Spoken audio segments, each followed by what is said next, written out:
Hello WhatsApp guys, কি অবস্থা সবার? আশা করি সবাই ভালো আছেন। আমি এই মুহূর্তে বেরিয়ে গেছি নাইট রাইডে। আমি আমার বড় ভাই রাকিব ভাই সহ আমরা রওনা দিয়েছি ফরিদগঞ্জের উদ্দেশ্যে, চাঁদপুরের বিখ্যাত আউয়ালের মিষ্টি টেস্ট করার জন্য। পাশে আছে অনেক ছেলে, ক্রাশ, লেটেস্ট, ফিটেস্ট যাই বলেন, পালসার N160। এটার সম্পর্কে যারা এটা রাইড করছে তারা অবশ্যই জানেন এটার সক্ষমতা কী বা কী আসে বিষয়। আর এখন আপনারা আমাকে যার মাধ্যমে দেখতে পাচ্ছেন এটা হচ্ছে ডিজে অ্যাকশন 5-এর সুপার নাইট মোডে আমি রেকর্ড করতেছি এখন। জানি না কেমন দেখাইতেছে বাইকারের জন্য।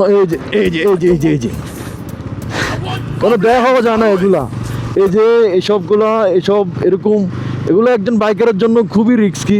আসলে ফরিদগঞ্জের যে রাস্তাটি আছে এই রাস্তার আমরা যাওয়ার এই যে বাম সাইডটা খুবই খারাপ অবস্থা।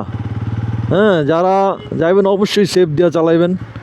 কুয়াশার এই অবস্থা, আমি কিছুই দেখতেছি না। এই কনকনে শীতিতে যে ঠান্ডায় পুরো একবারে বরফ বানিয়ে লাইতেছে। ফরিদগঞ্জ বাজার আইসা পড়ছি। এই যে আপনারা দেখতেই পারতেছেন এটা কোন গাড়ি, সামনে মেবি আয়া পড়ছে দোকান। কই ওরে বুঝলা গেছি, আরো বহুত আগে আসছি। এখন আবার আইলাম রাকিব ভাই সহ, ঠান্ডাও খাইলাম, এখন আবার মিষ্টিও খামু। আউয়ালের মিষ্টির দোকান যে বলে, আউয়ালের মিষ্টির দোকান বাজারে যাইয়া বাজারেই। আচ্ছা আচ্ছা ঠিক আছে। ও এটা না আউয়ালের দোকান চিন্তাছি না, আমরা কিন্তু এর আগেও আসছি, তা কিন্তু এখন চিন্তাছি না, বুঝলাম না কিছু। আমি আবার এক জায়গায় একবার গেলে ওই রাস্তা চিনি না, যখন আমি 4 বছর যাবো তখন যে আমি চিনি, একবার আলে চিনি না। এই যে ভাই, এই যে আউয়াল সুইটস, এটা আমি কনফার্ম। হ্যাঁ আইসি মনে হয় এদিক দিয়ে আগে। গাড়ি কই রকম? ও এই যে এখানে নানান ধরনের মিষ্টি আছে। এই যে সেই বিখ্যাত মিষ্টি,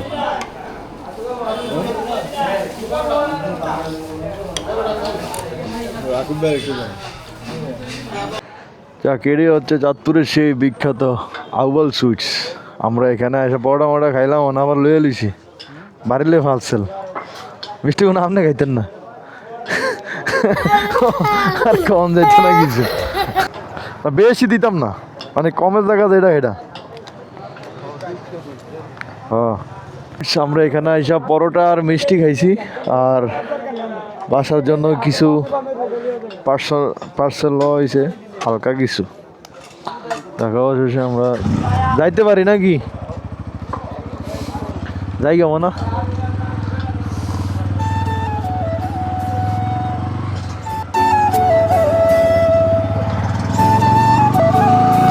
যাক, ফাইনালি আমরা মিষ্টি টিষ্টি লওয়া শেষ, এখন আমরা বিদায় নিলাম। যাক, আমরা যে গন্তব্যের জন্য আসছি আমরা মিষ্টি খাইলাম, বাসার জন্য হালকা নিয়েও নিলাম।